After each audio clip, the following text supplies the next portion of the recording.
ಹೊರಗಿನ ಜನರಿಗೂ ಗೊತ್ತಾಗ್ಯದ. ಇಲ್ಲಿ ಅವ್ರು ಏನು ಡುಬ್ಬ ಬಾರಿಸ್ಕೊತಿದ್ರಲ್ಲ ಎಲ್ಲರೂ, ನಾವಿಲ್ಲ ಅಂದ್ರೆ ಇಲ್ಲಿ ಪಕ್ಷನೇ ಇಲ್ಲ ಅಂತ ಹೇಳಿ ಇಡೀ ರಾಜ್ಯದ ತುಂಬ ಮೆಸೇಜ್ ಹೋಗ್ಯದ. ನಾವಂತೂ ಅದು ಯಾರಿಗೂ ನಾವೇನು ಹೆದರ್ಲಕ್ಕೆ ಹೋಗೋದಿಲ್ಲ, ಏನಿಲ್ಲ. ನಮ್ಮ ಪಕ್ಷದ ಬೈಕೋಟ್ ಹೋಗೋಣ ಓಟ್ ಹಾಕ್ತಾರ. ಯಾರೂ ಜೀವನದಲ್ಲಿ ಯಾವ ಮನುಷ್ಯನು, ರಮೇಶ್ ಜಿಗಜಿನೆಲ್ಲ ಗೌಡ್ರೆಲ್ಲ ನಮ್ಮ ಯಾವ ಮನುಷ್ಯ ಬೈತಾನ ಅವ ಎಂದೂ ದೊಡ್ಡವಾಗೋದಿಲ್ಲ ರಾಜಕಾರಣದಲ್ಲಿ. ಯಾವ ಮನೆ ಬಯಸ್ಕೋತಾನ ಅವ ದೊಡ್ಡವಾಗ್ತಾನೆ ರಾಜಕಾರಣದಲ್ಲಿ. ವಿರೋಧಿ ಬಣಗಳಿಗೆ ನೋಡ್ರಿ ಯತ್ನಾಳ್ ಅವ್ರ ಪಾರ್ಟಿ ಹೊರ ಸಮಾಜ ಅದ, ನನ್ನ ಹತ್ರ ರೊಕ್ಕ ಅದ, ನನ್ನ ಹತ್ರ ಅಧಿಕಾರ. ನಿಮ್ಮ ರೊಕ್ಕ ಅಧಿಕಾರ ಸಮಾಜಕ್ಕೆ ಯಾರೂ ಕೇಳೋದಿಲ್ಲ. ಎಲ್ಲ ಜನರನ್ನು ಕಟ್ಕೊಂಡು ಹೋದ್ರೆ ಮಾತ್ರ ರಾಜಕಾರಣ. ಕಾರ್ಯಕ್ರಮ ಬರೀ ಒಂದೇ ವಾಟ್ಸಪ್ ಗ್ರೂಪು ಫೇಸ್ಬುಕ್ನ್ಯಾಗ ನೋಡಿದ್ರೆ ಅರ್ಥ ಆಗೋದಿಲ್ಲ. ಅವ್ರಿಗೆ ಯಾರು ಹಾಕ್ಯಾರ ಅರ್ಥ ಆಗೈತೆ, ಯಾರು ಮಾಡಿಸ್ತಾರೆ ನಿಮಗೆ ಗೊತ್ತಿಲ್ಲ. ನನಗಂತೂ ಕಾಯಂ ಗೊತ್ತದ. ನೆಗ್ಲೆಕ್ಟ್ ಮಾಡ್ಕೊಂಡು ಕೂತಿದ್ದೆವು. ನೀನು ಜಾಟ ನಮ್ಗೇನು ಮಾಡಲ್ಲ.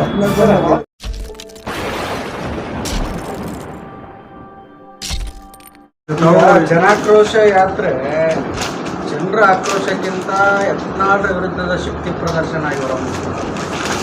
ಯಾಕೆಂದ್ರೆ ಲೋಕಲ್ ಲೀಡರ್ಗಳೆಲ್ಲ ಮಾತಾಡಿದ್ದು ನೋಡಿದ್ರೆ ಯಾವುದೂ ಕಾಂಗ್ರೆಸ್ ವಿರುದ್ಧ ಮಾತಾಡಿರಲಿಲ್ಲ.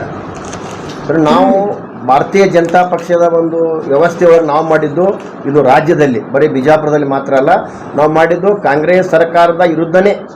ಇನ್ನೊಂದು ಕೆಲವೊಂದು ಬಸವನಗೌಡರ ಬಗ್ಗೆ ಕೆಲವೊಂದು ಭಾಳಷ್ಟು ಜನರಿಗೆ ನೋವಿದ್ದು, ಒಬ್ಬ ಹಿರಿಯ ಒಬ್ಬ ನಾಯಕನಿಗೆ ಮಾತಾಡಿದಂಥ ನೋವನ್ನು ಅನುಭವಿಸಿದ್ದ ಭಾಳಷ್ಟು ಜನರಿಗೆ ಸಂತೋಷವನ್ನು ಅವರು ವ್ಯಕ್ತಪಡಿಸಿರ್ಬೋದು.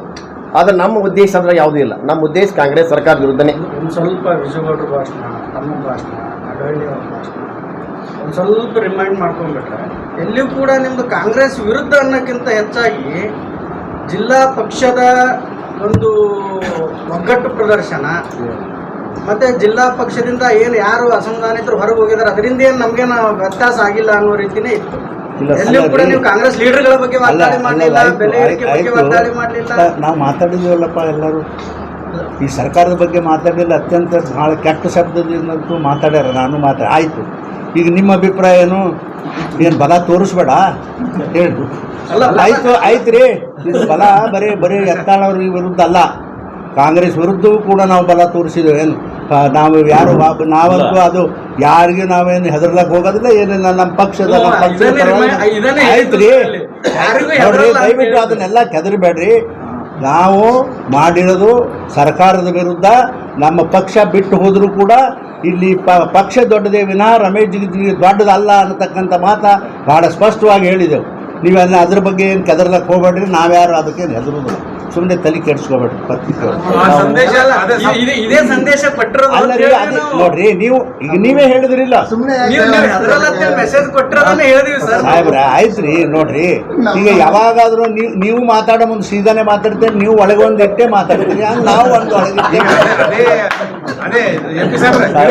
ಈಗ ಆ ಉದ್ದೇಶ ಏನಂತಂದ್ರೆ ಪಕ್ಷ ದೊಡ್ಡದು ಅಂದ್ರೆ ಪಕ್ಷ ದೊಡ್ಡ ವ್ಯಕ್ತಿಗಿಂತ ಪಕ್ಷ ದೊಡ್ಡ ಸಂದೇಶ ಕಾರ್ಯಕ್ರಮದಲ್ಲಿ ಸ್ಪಷ್ಟವಾಗಿ ಇಡೀ ಜಿಲ್ಲಾ ತುಂಬಾ ಹೋಗ್ಯದ. ಆಮೇಲೆ ಹೊರಗಿನ ಜನರಿಗೂ ಗೊತ್ತಾಗ್ಯದ. ಇಲ್ಲಿ ಅವ್ರು ಏನು ಡುಬ್ಬ ಬಾರಿಸ್ಕೊತಿದ್ರಲ್ಲ ಎಲ್ಲರೂ, ನಾವಿಲ್ಲ ಅಂದ್ರೆ ಇಲ್ಲಿ ಪಕ್ಷನೇ ಇಲ್ಲ ಅಂತ ಹೇಳಿ ಇಡೀ ರಾಜ್ಯದ ತುಂಬ ಮೆಸೇಜ್ ಹೋಗ್ಯದ. ನಿನ್ನೆ ನೀವು ನೋಡಿರ್ಬೇಕು, ನಮ್ಮ ಪಕ್ಷದ ಅಧ್ಯಕ್ಷರು ಏನು ಹೇಳ್ಯಾರ ಅಂದ್ರೆ, ಇಡೀ ಕರ್ನಾಟಕದಲ್ಲಿ ಜನಾಕ್ರೋಶ ಕಾರ್ಯಕ್ರಮ ಮೊಟ್ಟ ಮೊದಲು ಬಿಜಾಪುರದಲ್ಲಿ ನಂಬರ್ 1 ಅಂತ ಹೇಳ್ಯಾರ. ಅದರಲ್ಲಿ ಎಲ್ಲನೂ ಬಂತು. ಅದು ಒಂದೇ ಅಲ್ಲ, ಎಲ್ಲನೂ ಬಂತು. ಸೊ ಇದು ಬೇರೆ ಮುಂದಿನ ದಿನ ಯಾರು ಪಕ್ಷದ ವಿರೋಧಿ ಚಟುವಟಿಕೆ ಮಾಡ್ತಾರೆ ಅವ್ರಿಗೊಂದು ಸಂದೇಶ ಹೋದಂಗೆ ಆಗ್ತೈತೆ. ಹೌದು, ಹಾಗೆ ಆಗ್ತದ. ಯಾಕಾಗಂಗಿಲ್ಲ? ಭಾಳ ಚಲೋ ಮಾಡಿರಿ. ನಮ್ಮ ಪ್ರಶ್ನೆನೇ ಡುಬ್ಬ ಚಪ್ಪಳಿಸ್ಕೊಂಡವ್ರು ಯಾರು ಅದಾರಲ್ಲ ಅವರಿಗೆ ಒಂದು ಮೆಸೇಜ್ ನೋಡ್ರಿ ಜನ. ನೋಡ್ರಿ, ನೀವೇ ಒಂದು ಸಣ್ಣ ವಿಚಾರ ಮಾಡಿ. ಒಬ್ಬ ಲೋಕಸಭಾ ಸದಸ್ಯ ನಾನು. ಆದರೆ ಈಗ ನೋಡ್ರಿ, ಎಷ್ಟು ವರ್ಷದಿಂದ ಜನ ಓಟ್ ಹಾಕಬೇಕು. ಯಾಕೆ ಓಟ್ ಹಾಕ್ತಾರೆ ಅವರು? ನಾವು ಜನರ ಜೋಡಿ ಸಂಪರ್ಕದಿಂದ ಅದಿದ್ದೆವು. ಅಪ್ಪ ಅಣ್ಣ ಬೈಕೋಟ್ ಹೋಗೋಣ ಓಟ್ ಹಾಕ್ತಾರ? ಯಾರೂ ಜೀವನದಲ್ಲಿ ಯಾವ ಮನುಷ್ಯನು, ರಮೇಶ್ ಜಿಗಜಿನೆಲ್ಲ ಗೌಡ್ರೆಲ್ಲ ನಮ್ಮ ಯಾವ ಮನುಷ್ಯ ಬೈತಾನ ಅವ ಎಂದೂ ದೊಡ್ಡವಾಗೋದಿಲ್ಲ ರಾಜಕಾರಣದಲ್ಲಿ. ಯಾವ ಮನೆ ಬಯಸ್ಕೋತಾನ ಅವ ದೊಡ್ಡವಾಗ್ತಾನೆ ರಾಜಕಾರಣದಲ್ಲಿ. ಅರ್ಥ ಮಾಡ್ಕೋಬೇಕು. ಆಮೇಲೆ ನಂದು ಸಮಾಜ ಅದ, ನನ್ನ ಹತ್ರ ರೊಕ್ಕ ಅದ, ನನ್ನ ಹತ್ರ ಅಧಿಕಾರ. ನಿಮ್ಮ ರೊಕ್ಕ ಅಧಿಕಾರ ಸಮಾಜಕ್ಕೆ ಯಾರೂ ಕೇಳೋದಿಲ್ಲ. ಎಲ್ಲ ಜನರನ್ನು ಕಟ್ಕೊಂಡು ಹೋದ್ರೆ ಮಾತ್ರ ರಾಜಕಾರಣ ಸರಿಯಾಗಿ ನಡೀತದ. ಎಲ್ಲರೇ ಒಗ್ಗಟ್ಟಿನಾಗ ನಾನು ಕಾಲು ಚಾಚೋದ್ರೆ ಆ ರಾಜಕಾರಣ ನಡೆದಿಲ್ಲ. ಆ ಚಾಟಿ ಬಿಟ್ಟು ಬಿಡಬೇಕು ನಾವೆಲ್ಲರೂ ಅಂತಕ್ಕಂಥ ಮಾತು ಭಾಳ ಸ್ಪಷ್ಟ ಆಗಿ ಹೇಳ್ತೀನಿ. ನಾ ಎಲ್ಲಾದ್ರೂ ನಡೆಯಂಗಿಲ್ಲ ಅನ್ನೋ ಆ್ಯಂಗಲ್ನಾಗ ಮಾತಾಡಿದ್ದೆ. ಅದಕ್ಕೆ ಅಲ್ರಿ ನೀವೇ ನೋಡಿರಲ್ಲಪ್ಪ, ನೋಡಿರಲ್ಲ ಎಂಥ ನಾವೇ ಎಕ್ಸ್ಪೆಕ್ಟ್ ಮಾಡಿದ್ದೇವಾ ಇಷ್ಟು ಜನ ಬರ್ತಾರತ್ತೆ ಎಂದು ನಾವು ಎಕ್ಸ್ಪೆಕ್ಟ್ ಮಾಡಿರಲಿಲ್ಲ. 3 ದಿನ ಅವರ ಎಕ್ಸ್ಪೆಕ್ಟೇಷನ್ ಯಾಕೆ ಬಂದರು?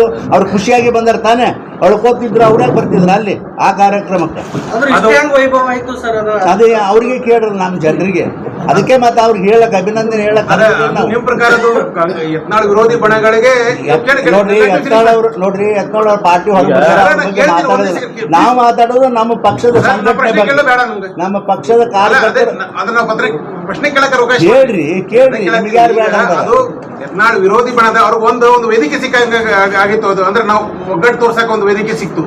ಯಾರು ದೋಸ್ ಅನ್ಹ್ಯಾಪಿ ಅವ್ರಿಗೆ ಒಂದು ಪ್ಲಾಟ್ಫಾರ್ಮ್ ಸಿಕ್ಕಿ, ಇಲ್ಲ ನಾವು ಪಕ್ಷದಲ್ಲಿ ಇದೀವಿ, ಪಕ್ಷದಲ್ಲಿ ಇಲ್ಲ ಅನ್ನೋ ಅಲ್ಲ. ಯಾಕೆ ಸುಮ್ಮನೆ ಅದನ್ನೆಲ್ಲ ಮತ್ತೆ ನಿಮಗೂ ಖುಷಿ ಆಗಿಲ್ಲ ಅದನ್ನೆಲ್ಲ? ಎಲ್ಲರಿಗೂ ಖುಷಿ ಆಗ್ಯದ. ಈಗ ನೀವು ಯಶಸ್ವಿ ಆಯ್ತು ಜನಾಕ್ರೋಶ ಯಾತ್ರೆ ಎಲ್ಲ ಅಂತ ಹೇಳಿದ್ರಿ, ಮೀಡಿಯಾಗಳು ಬರೋರು ಅಂತ ಹೇಳಿದ್ರಿ, ಓಕೆ. ಬಟ್ ಯತ್ನಾಳ ಬೆಂಬಲಿಗರು ಅವರು ಫೇಸ್ಬುಕ್ ಅಲ್ಲೆಲ್ಲ ಖಾಲಿ ಕುರ್ಚಿಗಳನ್ನೆಲ್ಲ ತೋರಿಸಿ ಫೇಲ್ ಆಗಿದೆ ಅಂತ ಹೇಳಿ ಇದು ಮಾಡಿದ್ದಾರೆ, ಕಾಮೆಂಟ್ ಮಾಡಿದ್ದಾರೆ. ಅವ್ರಿಗೆ ನಾನು ಹೇಳೋದು, ಈ ಕಾರ್ಯಕ್ರಮ ಬರೀ ಒಂದೇ ವಾಟ್ಸಪ್ ಗ್ರೂಪು ಫೇಸ್ಬುಕ್ನ್ಯಾಗ ನೋಡಿದ್ರೆ ಅರ್ಥ ಆಗೋದಿಲ್ಲ. ಅವ್ರಿಗೆ ಯಾರು ಹಾಕ್ಯಾರ ಅರ್ಥ ಆಗೈತೆ ಅವ್ರಿಗೆ. ಯಾಕೆ ದೊಡ್ಡ ಮೀಡಿಯಾ ಅದ, ಇವತ್ತು ಭಾರಿ ಪವರ್ಫುಲ್ ಸ್ಟ್ರಾಂಗ್ ಮೀಡಿಯಾ ಅದಿದೆ ನಮ್ಮ ದೇಶದಾಗ. ಇವರು ಆ ಮೀಡಿಯಾ ಎಲ್ಲ ಪ್ರತಿಯೊಂದು ಮನೆಗೆ ಮುಟ್ಬಿಟ್ಟೈತೆ. ಅವ್ರು ಹಾಕಿದಂಥ ಏನದಲ್ಲ ಅವ್ರು ನಿಗ್ಲಿಜಿಬಲ್, 0 ಅದಲ್ಲ, 0% ಪ್ರಯತ್ನ ಅದೇನು ಕೆಲಸ ಆಗೋಲ್ಲ. ಅಲ್ಲ ಅವನ್ನೆಲ್ಲ ಯಾರು ಮಾಡಿಸ್ತಾರೆ ನಿಮ್ಗೆ ಗೊತ್ತಿಲ್ಲ, ನಮಗಂತೂ ಖಾಯಂ ಗೊತ್ತದ. ನೆಗ್ಲೆಕ್ಟ್ ಮಾಡ್ಕೊತ ಕೂತಿದ್ದೇವೆ, ನೀನ್ ಜಾಟ ನಮ್ಗೇನ್ ಮಾಡ್ಲಕ್ಕ. ಈಗ ಆಯ್ತ್ರಿ, ಈಗ ಅದನ್ನ ಮುಗಿಸ್ಬಿಡ್ರಿ ಇಲ್ಲಿಗೆ. ಈಗ जुड़े रहिएगा आपके अपने चैनल बीजापुर समय के साथ।